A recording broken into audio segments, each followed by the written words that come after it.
कुछ अनकही सी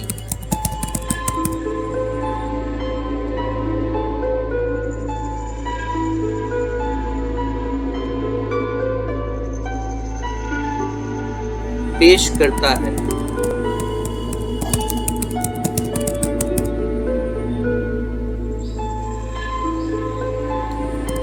तीन कहानियां।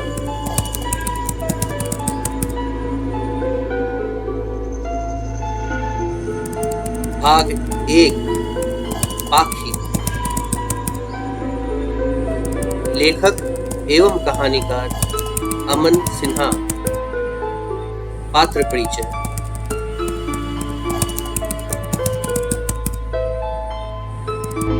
रॉनी, उम्र 14 साल, रंग सांवला, ऊंचाई 4 फीट 8 इंच, पेशा विद्यार्थी, कक्षा 8।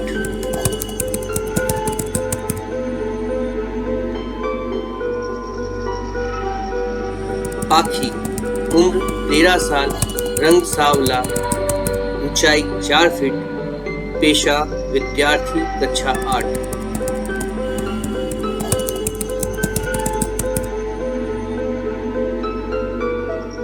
तोमा, उम्र 13 साल, रंग सांवला, ऊंचाई 4 फीट, पेशा विद्यार्थी, कक्षा 8, पाखी की पक्की सहेली।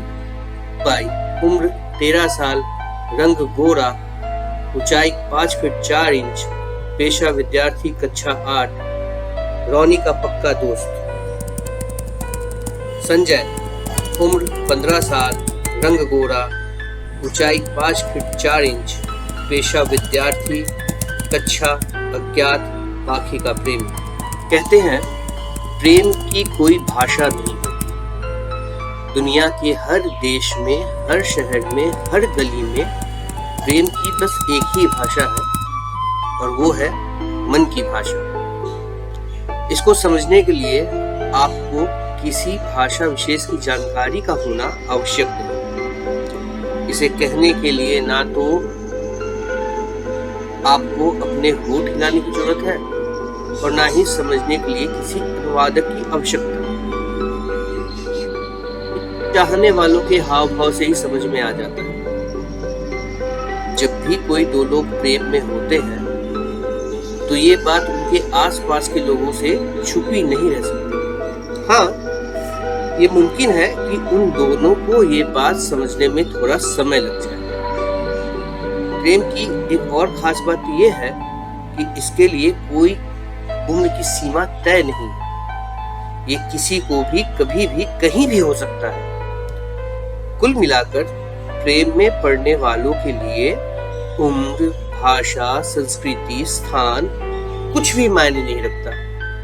बस एक ही बात मायने रखता है और वो यह कि जिसे हम चाहते हैं क्या वो भी हमें चाहता है।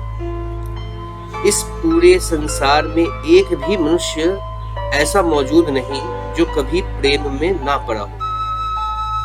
कभी ना कभी, कहीं ना कहीं, किसी ना किसी से हर एक व्यक्ति को प्रेम जरूर हुआ होता है। कुछ का प्रेम सफल हो जाता है तो कुछ लोगों का सफल नहीं हो पाता। कुछ ऐसे होते हैं जो खुलकर इस विषय पर बात करते हैं और कुछ अपने जज्बात अपने अंदर ही दबाकर रखना सीख जाते हैं। मगर प्रेम करते तो सब हैं। कुछ लोग प्रेम करके शादी करते हैं, कुछ लोग शादी के बाद प्रेम करते हैं। कुछ लोगों को शादी के बाद सच्चा प्रेम मिलता है तो कुछ लोगों को शादी के बाद सच्चा प्रेम हो जाता है। अगर प्रेम का हर रूप पवित्र होता है, फिर चाहे वो किसी भी उम्र में हो, किसी भी स्थान में हो, किसी भी व्यक्ति से हो, ये हमेशा साफ और पवित्र होता है। पर मैंने प्रेम की परिभाषा देने की असफल कोशिश कर ली। पता नहीं सफल हुआ या नहीं, मगर ये सच है कि बहुत से लोग अपने निजी जीवन में कभी सच्चा प्यार पाने में सफल नहीं होते। कईयों के जीवन में ऐसे मोड़ आते हैं जब उन्हें लगता है कि वो प्रेम में हैं और हर बार पूरी तरह से इस प्रेम के प्रति ईमानदार भी रहते हैं, मगर इसके साथ उनका आंकड़ा 36 का ही रहता है। हर बार उन्हें इसमें असफलता ही प्राप्त होती है। हर बार बात जैसे बस बनते बनते ही रह जाती है। कभी वो देर कर देते हैं तो कभी वो जल्दबाजी कर जाते हैं। हर बार उनका प्यार भी सच्चा होता है और सामने वाले की ना की वजह भी सही ही होती है। ऐसे लोग ना तो कभी धोखा खाते हैं और ना ही कभी धोखा देते हैं। मतलब बेवफाई वाला चक्कर कभी रहता ही नहीं, ना तो प्रेम करने वाली की तरफ से और ना ही उनके प्रेम को इनकार करने वाली की तरफ से। हर बार ही उनका प्यार पूरा नहीं हो पाता। एक ऐसा ही पात्र है रोनी। रोनी ने अपने जीवन में 3 बार प्यार किया या हो गया पता नहीं, मगर वो कहता है कि उसने जीवन में 3 बार प्यार किया।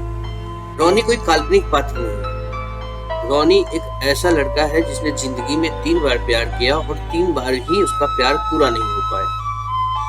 प्यार करने के मामले में तो वो हमेशा से ही अव्वल रहा, मगर प्यार पाने में हमेशा फिसड्डी मान सकते हैं उसको। चलो, भूमिका बहुत हो गई और हो सकता है शायद मैं आपको बोर भी कर रहा हूँ, मगर जब तक मैं दिल खोल के अपनी बात कह नहीं लेता, कहानी कैसे सुनाऊंगा? ये सब कुछ लिखते हुए मुझे ऐसा नहीं लग रहा कि मैं कोई कहानी या किताब लिख रहा हूँ, बल्कि मुझे लग रहा है जैसे मैं अपनी किसी जिगरी यार की कहानी आपको सुना रहा हूँ।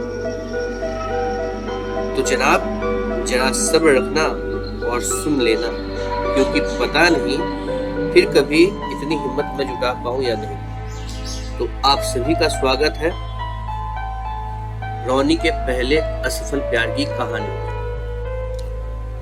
यहाँ रोनी मैं ही हूं, या यूं कहूं कि मैं रोनी की आत्मकथा रोनी बन के सुना रहा हूं। यहाँ रोनी और मुझमें कोई फर्क नहीं। एक तरह से ये कहानी रोनी की ना होकर मेरी ही है। तो अब से मैं खुद रोनी की जगह लेने वाला हूँ, ताकि ये कहानी सुनते समय आप खुद को रोनी की जगह रख सके और रोनी की इस कहानी को महसूस कर सके।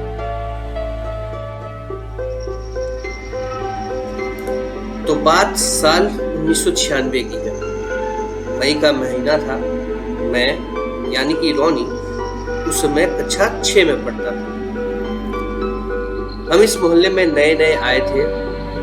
मेरे परिवार ने पिछले ही दिनों इस मोहल्ले में नया मकान बनवाया था। मेरे घर में मेरी माँ और 2 बड़े भाई थे। माँ ने अपनी मेहनत और बड़े भाइयों की कमाई से ये मकान बनवाया था। मोहल्ले के बाकी सभी मकानों से हमारा मकान काफी बढ़िया बना था। तो जिस दिन हमारा गृह प्रवेश हुआ, उसके अगले ही दिन से हमारे घर की चर्चा पूरे मोहल्ले में होने लगी थी। वैसे भी एक छोटा सा मोहल्ला था जो अभी पूरी तरह से बसा भी नहीं था। चारों तरफ खुला मैदान, एक घर से दूसरे घर की दूरी लगभग 100 से 200 मीटर की तो होती ही थी, मगर इतना खुला और साफ वातावरण होने के कारण इतनी दूर से भी लोग एक दूसरे से आसानी से बात कर सकते थे और किसके घर के बाहर क्या हो रहा है ये जान पाना किसी के लिए मुश्किल नहीं था। मैं अपने घर का सबसे छोटा बच्चा था, आज भी हूँ। इन लोगों ने कभी मुझे बड़ा होने का मौका ही नहीं दिया। बात आज से लगभग 25 साल पहले की है, तो आप उस समय की हरियाली और आबो हवा का अनुमान तो लगा ही सकते हैं। यहाँ के सभी लोग मिलनसार थे और मेरे उम्र के बच्चों की भरमार थी। बस एक बात थी जो मुझे वहाँ के बाकी सभी बच्चों से अलग करती थी, और वो थी उनकी भाषा या मेरी भाषा, कुछ भी कह सकते। यहाँ सभी बंगाली थे और मैं एक बिहारी परिवार से आता हूँ। हालांकि मेरा आज तक कभी गांव से कोई वास्ता नहीं पड़ा। मेरी पढ़ाई लिखाई, रहन सहन, खान पान सब कुछ यहाँ के बासिंदों की तरह ही था, मगर आपकी मातृभाषा आपके पहचान को छुपने नहीं देती। यहाँ एक बात और बता दूं मैं कि मुझे अपनी देशी भाषा पर बहुत गर्व है। मैं पला बड़ा यही हूँ, उनकी भाषा भी इतनी सरलता से बोलता हूँ और समझता हूँ कि कोई भी अनजान व्यक्ति एक बार में तो समझ ही नहीं सकता कि मैं बिहारी हूँ या बंगाली। मगर आप चाहे जितना भी कोशिश कर लें, अपनी भाषा में आप जितना सहज रहते हैं, पराये भाषा में आपसे कोई ना कोई गलती तो हो ही जाती है। पर अगर आप गलती नहीं करते तो शायद आप कुछ सीखते भी नहीं। मैं यहाँ और यहाँ के लोगों के लिए नया था और वो लोग मेरे लिए नए थे। बच्चों की खास बात तो यही होती है कि वो झट से दोस्त बना लेते हैं। मैं शुरू से ही मिलनसार रहा हूँ क्योंकि मेरे घर में सब लोग खुश मिजाज और मिलनसार थे। मेरी ये प्रवृत्ति उन्हीं लोगों के बदौलत है। 2-3 दिनों में ही मैंने मोहल्ले में कई दोस्त बना लिए थे। लड़कों से मेरी दोस्ती जल्दी हो जाती थी, लड़के मेरे दोस्त जल्दी बन जाते थे। वैसे तो मेरी पढ़ाई शुरू से ही मिश्रित स्कूल में हुई थी, मगर लड़कियों से दोस्ती के नाम पर मेरे पास कभी कोई एक दोस्त नहीं रही। अब जबकि मैं 6वीं कक्षा में पढ़ने लगा था और उस समय मेरे उम्र के लड़के लड़कियों, खास करके बंगाल के लड़की लड़कियों जो कि कम उम्र में ही प्रेम प्रसंग में पड़ जाते हैं, उनके कई विपरीत लिंग के साथी हुआ करते थे। तो मुझे ये बात खलने लगी। इस उम्र के बच्चे आपस में कई तरह की बातें करते हैं। एक दूसरे के प्रति आकर्षित होने का यही समय होता है। यह वो समय होता है जब असल में हम एक दूसरे को शारीरिक बनावट के आधार पर अलग समझना शुरू करते हैं। अंतर समझने का यही ज्ञान हमें एक दूसरे के प्रति आकर्षित करने लगता है। वो कहते हैं ना कि हर गुच्छे में एक अंगूर ऐसा जरूर होता है जो औरों से आकार और बुद्धि में थोड़ा ज्यादा होता है।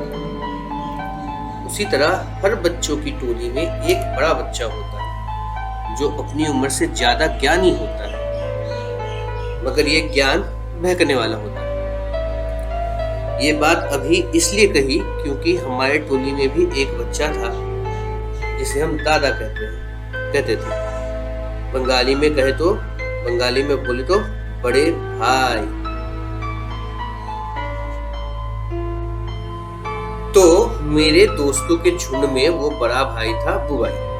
कम से कम पहले दिन तो मैंने उसे दादा ही कहा था, पर जैसे ही मुझे पता चला कि वो पिछले 2 सालों से 6वीं में ही अटका हुआ है, तो मेरी नजर से वो एक झटके में नीचे गिर गया। फिर मैं उसे उसके पहले नाम से ही बुलाने लगा। हमारे मोहल्ले में लगभग 40 बच्चे थे, जिनमें लड़के और लड़कियों की संख्या लगभग बराबर ही थी।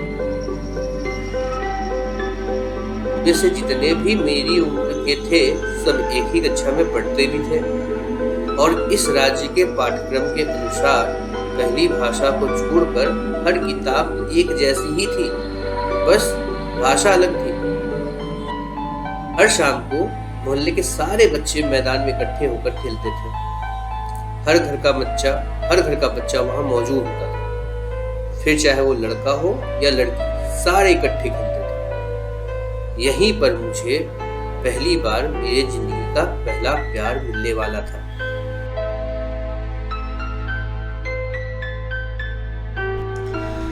तो अगर आप लोगों को मेरी ये कविता पसंद आई हो तो इसे लाइक करें, ज़्यादा से ज़्यादा शेयर करें, कमेंट करें, और अगर मेरे चैनल को आप लोगों ने सब्सक्राइब नहीं किया है तो मेरे चैनल को सब्सक्राइब जरूर करें। आप मुझे मेरे दूसरे सोशल पेजेस पर भी फॉलो कर सकते हैं, सबके लिंक्स डिस्क्रिप्शन बॉक्स में दिए हुए हैं।